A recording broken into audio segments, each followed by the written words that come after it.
গতকাল যাদের পুশিনের চেষ্টা করা হলো তাদেরকে কি ফিরিয়ে নিয়েছে বিএসএফ এবং বিজেপির তৎপরতা কেমন দেখছেন?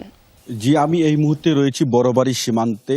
একবারে এখান থেকে কয়েকশো গজ দূরেই কিন্তু সীমান্ত রেখা। মিনিট পাঁচেক আগেই কিন্তু এখানে বিজিবি বিএসএফ এর যে অধিনায়ক রয়েছে, অধিনায়ক পর্যায়ে এখানে পতাকা বৈঠক হচ্ছে এবং এখানে সিদ্ধান্ত নেওয়া হবে যে তাদেরকে ভারতে ফিরিয়ে দেওয়া হবে নাকি তারা বাংলাদেশে প্রবেশ করবে। তবে বিজিবির পক্ষ থেকে আমাদের যে বিষয়টি জানানো হয়েছে যে বিজিবি কোনোভাবেই তাদের গ্রহণ করবে না এবং এখানে বিজিবির টহল কিন্তু কঠোরভাবেই কিন্তু তারা অবস্থানে রয়েছে। আমরা বিভিন্ন সীমান্তে দেখেছি যে বিজিবি কিন্তু তাদের টহল জোরদার করেছে, বিভিন্ন সচেতনতামূলক কিন্তু ক্যাম্পেইন গত কয়েকদিন থেকে করছে এবং পাশাপাশি কিন্তু যারা স্থানীয় মানুষ রয়েছে তারা কিন্তু সহযোগিতা করছে। আপনি দেখতে পাচ্ছেন যে এখানে কিন্তু অনেক মানুষ কিন্তু অপেক্ষা করছে, মূলত তারা বিজিবিকে সহযোগিতা করছে এবং বিএসএফ এর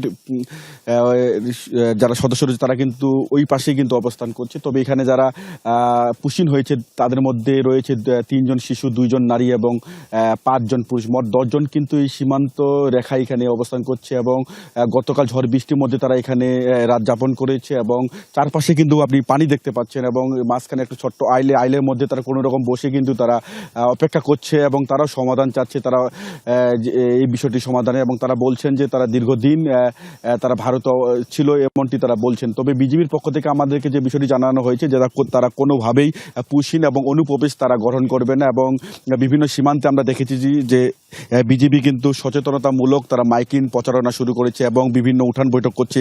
পাশাপাশি আমরা দেখেছি স্থানীয় প্রশাসন, বিশেষ করে ইউনিয়ন পরিষদের যারা চেয়ারম্যান রয়েছে, মেম্বার রয়েছেন, গ্রাম পুলিশ রয়েছে, তারা কিন্তু বিজিবিকে সহযোগিতা করছে এবং বিশেষ করে স্থানীয় মানুষ যারা রয়েছে, গ্রাম্য মানুষ যারা রয়েছে, সীমান্তে যে মানুষগুলো রয়েছে তারা কিন্তু রাত জেগেই দিনভর তারা এখানে অবস্থান করছে। তারা বলছেন যে তারা কোনোভাবেই তারা এই অনুপ্রবেশ তারা মেনে নেবেন এবং তারা কিন্তু গতকাল কিন্তু বিজিবির সাথে সহযোগিতা করেই কিন্তু মূলত তারা বাধা প্রদান করে, যার ফলে তারা ভারতের শূন্য রেখায় অবস্থান করছে পুশিন হওয়া 10 জন।